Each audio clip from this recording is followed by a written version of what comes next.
The Bueller bunch is not only camping and RVing and tips and tricks and stuff like that, but now that I've got a car, guess what? You're going to come along for the ride. So this week I have been camping to kind of de-stress and to just come out here and enjoy nature. It's been a long process, a long ordeal. I've been looking at this car, or this particular type of car, for over a year. I've been able to find one out of the hundreds that have appeared, and they were either too much, or there was something wrong with it, or they didn't have this, or they didn't have that.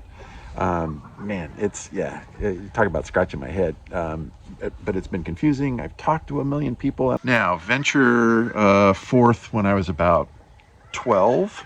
My uncle, who also collected classic cars and liked classic cars, was in the process of building an old classic car.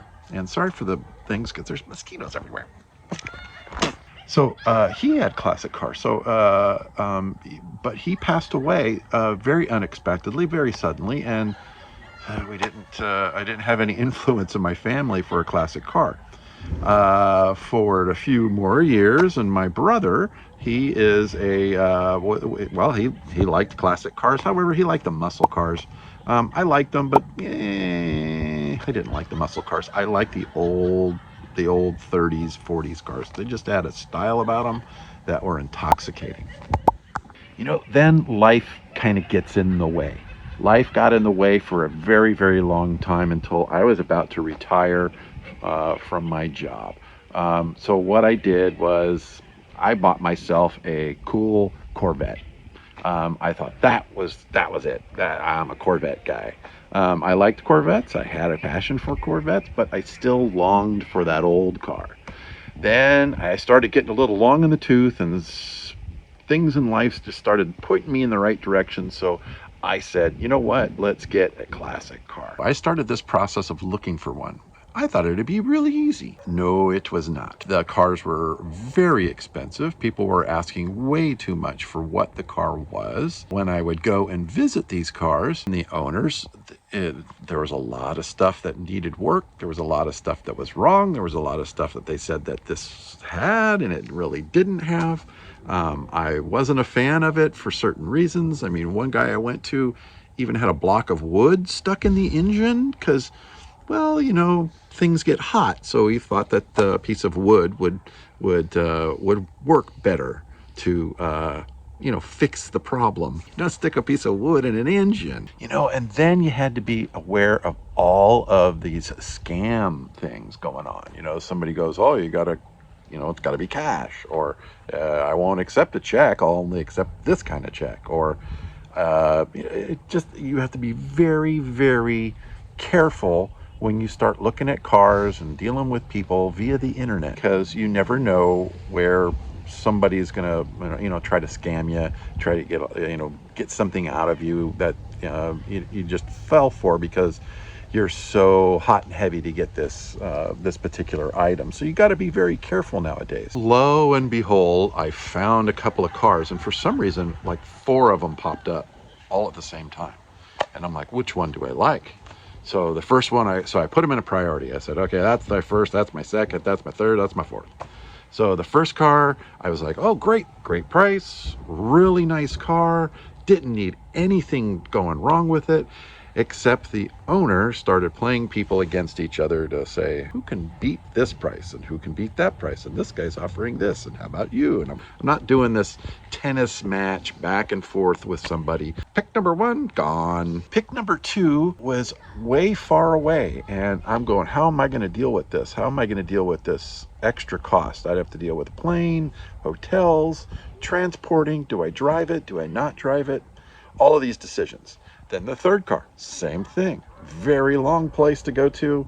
The fourth, all of them were out of the state. I wanted to get something local, but they just don't happen that way. This guy knew everything about the car.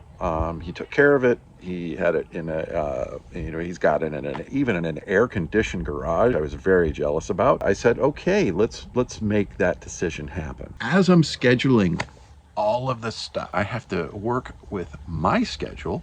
And not only my schedule, his schedule. because I had a very short opportunity to deal with this. And all of a sudden he goes, hey, another guy popped up, says that he's coming and driving down from Pennsylvania to see the car. Come to find out, the guy that said he's from Pennsylvania never showed. He was the scammer guy. So this guy was like, baloney. So I was glad he said baloney. Because that put me at the top of the list. So top of the list I went. So that meant I've only got next week and only a few days to get there. So that means, holy smokes, I got to do plane trip. I don't know that much. I don't travel by plane a lot. I wasn't going to drive there because that would take me like 4 or 5 days to probably get there. Probably would be a great road trip. However, I said, I got to get there by plane because this guy goes on vacation in the following week. And then the following week after that, I'm here. Then I had to get there. So that's what I did. So the first thing I did was go from my house to San Francisco International Airport.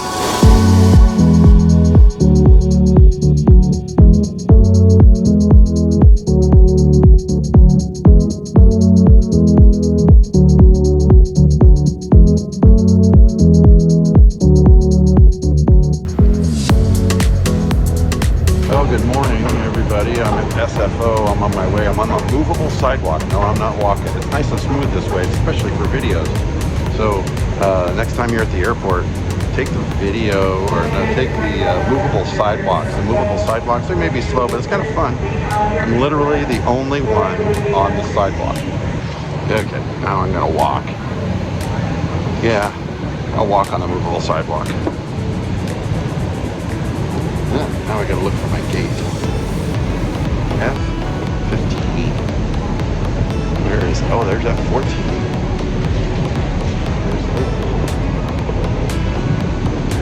It's an airport. Well, the good part about taking flights early in the morning, you tend to get to your places pretty quick. Problem is, it's early in the morning.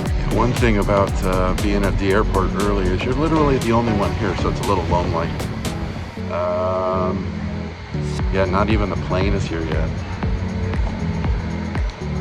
You know, you'd think that it takes off at 6 in the morning. And the plane, where is it? Yeah, I just realized that I'm at the wrong gate. This is why I come early. Yeah, it's supposed to be at F14, not 15.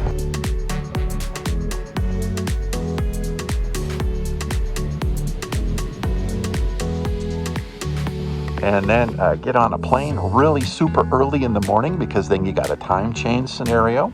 So I took off at 6 a.m.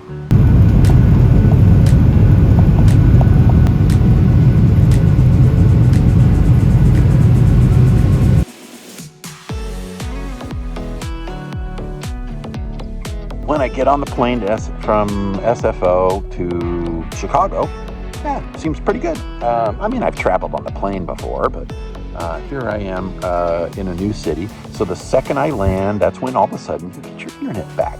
And the second I land, my connecting flight canceled. Then they go, oh, guess what? We're putting you on another plane. And I'm like, oh, great. But the next day, so great. Now I've got to find a hotel in a strange city. I have no idea how far hotels are, so I'm humping around all over the place to figure out what's going on with my flight. Can I get on another flight? Can I maybe even get a rental car? How far is Tennessee from Chicago? I don't know. I'm not a West or East Coaster. Come to find out, I couldn't drive there because that was like a 10-hour drive, and they didn't have one-way rentals, so I had to wait around for tomorrow. That means hotel. So I stayed in a hotel, and then this craziness happened. Again, the Bueller bunch is right in the middle of something. And apparently, look, it's tornado time. Apparently, I'm literally right in the path of like a bunch of tornadoes that are actually on the ground within about 10 miles of me. Yeah, I am in Chicago, and I've gotten my plane canceled to Knoxville because of all this crazy weather. And now I'm sitting here in my room in Chicago waiting for tomorrow because that's when my plane will take off tomorrow morning. But yeah, look, I mean, they're talking like it's tornadoes, and they're touching down, and there's been like, I don't know, 10 tornado strikes already in the particular area, and it keeps getting like really sunny, and then all of a sudden it'll start raining, and then it'll get really dark. So I don't know, the TV keeps going off and on. So yeah, it's definitely interesting here in Chicago. So literally, as I'm coming downstairs from my hotel, a tornado literally formed right outside, and it was the spookiest, most oddest thing I've ever experienced.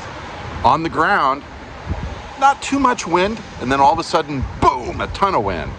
And then every cloud in the area was getting sucked right in towards the area, the tornado and where it was forming. And then we all had to kind of run for cover. Didn't film that, but this, I mean, literally the tornado was through here a couple of minutes ago, and that's kind of the remnants. So now it's sunny. Go figure. But so strange, and where it formed was literally maybe 200 yards from where I was. It was a very cool experience, but very scary, and Mother Nature, you got it all. Yeah, we are just little ants or fleas on the back of a dog. But how cool and how fun to experience that. And it's still weather in the area. You know, if you look behind me, you'd probably go, oh God, that looks like a great sunset. But you look back over here, and you can see those clouds mean business. But yeah, it's in the area, and we survived a tornado. And I got a little bit of it on camera before they actually told us to go to the hotel. Kind of take cover. But yeah, you can see it's still angry. It's still angry. The plane trip, after all that craziness happens, goes to Knoxville, Tennessee. Day 2, 3, I'm in Chicago. I'm about ready to head out to go to Knoxville, Tennessee. Yesterday we had crazy weather, just crazy. It was interesting, crazy weather, but fun and scary at the same time. But at any rate, so today flight's on time, and we'll be heading out of Chicago O'Hare Airport, heading to Knoxville, Tennessee. I'll be happy to find you another seat. I'll be coming through the cabin to check anything you wish to discuss, so please do.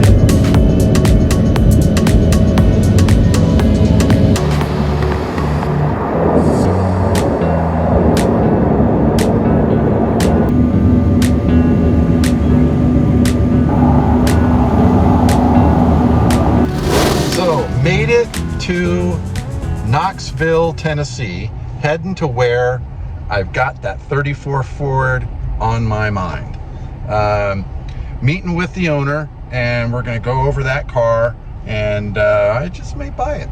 Here is a really odd thing. So I go to rent the car, which I'm in, and it's a rental agency. I won't go into the name, but it's a reputable rental agency, and they were telling me, oh yeah, they got 450 cars in their fleet, and so they go, they're kind of running at 98% capacity, so they go, oh, we're going to have to give you an upgrade automatically. So I got this sports car. It's a Dodge Challenger or Charger. I don't know which one they are. I'm not a Dodge guy. At any rate, so the weird part about it is I look on the back bumper and this appears. I have the oddest thing when it comes to signs and the world and the universe pointing me in the right direction. And here is just an example. How random could my last name be on a rental car in Knoxville, Tennessee? And I don't even know what that's for. I don't know if it's a politician. I'm assuming it's probably a car place where they bought these cars. But how flippin' random.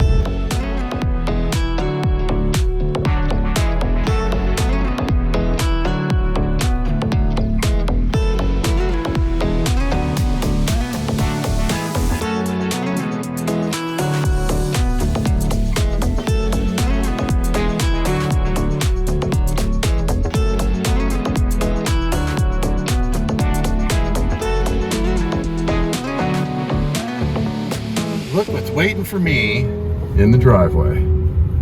So I get to the guy's house. He shows me the car. It's beautiful. The area is just gorgeous. His home was just spectacular. This guy knows his cars. He has, as a matter of fact, he has an 11 car garage. 11. I'm so jealous. Once I see the car, I'm in love. I'm in love. I'm in love with this lipstick red, tan interior, 1934 Ford 5-window coupe. We go for a drive. Now, you know, I didn't want to put, this whole ordeal on film. Some people are definitely a little leery about what it's used for and how it's going to be used or how it's going to be seen. So I did my best to film the car and the area and things like that. So at any rate, we struck a deal. Boom, I got a car. Man, was I jazzed. Because I made my plans with an extra day involved, I said, let's go out do some sightseeing. Well, today is a Bucky adventure, so I'm going to go to Bucky's. So I don't know what to expect, but apparently that's the big thing, is going to Bucky's. Well, if you come to this Bucky's in Seaverville, Tennessee, I hope I'm pronouncing it Seaverville. That's what it looks like. Anyway, you better be prepared for a log jam of cars. Man, everybody must go to this place. It's very popular.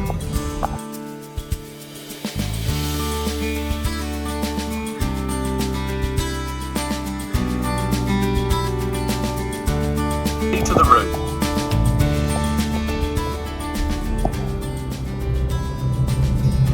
Man, if you need to fill up at this place, you've got room.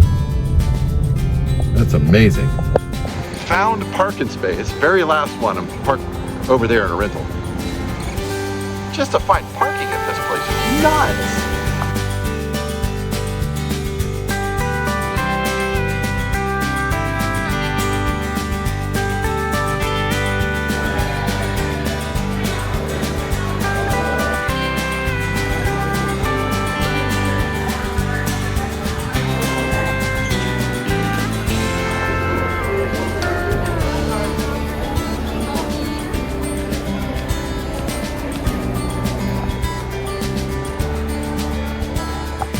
Question is, where the heck do you check out?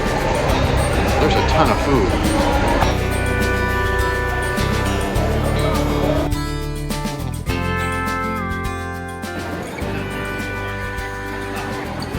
But nowadays I can't eat 90% of what's in here. Don't get old. Well, surprisingly, checkout was easy. But man, the store is packed. You come here, you better be expecting to see just a ton of people, a lot of places to not park.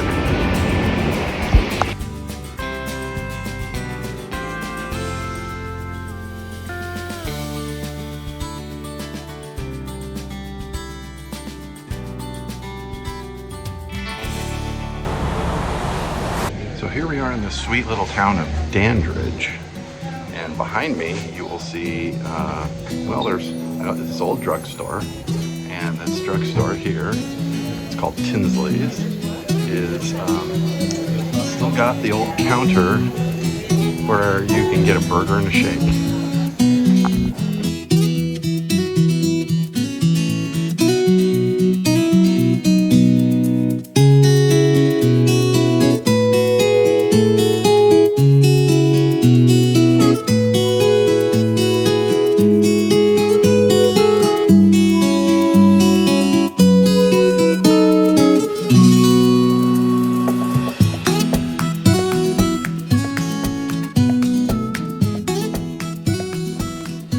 So I'm at the Knoxville Airport, and there's some weather in the area. I mean, it's California. I'm used to overcast. I'm used to it raining every once in a while, but I'm used to I'm used to weather.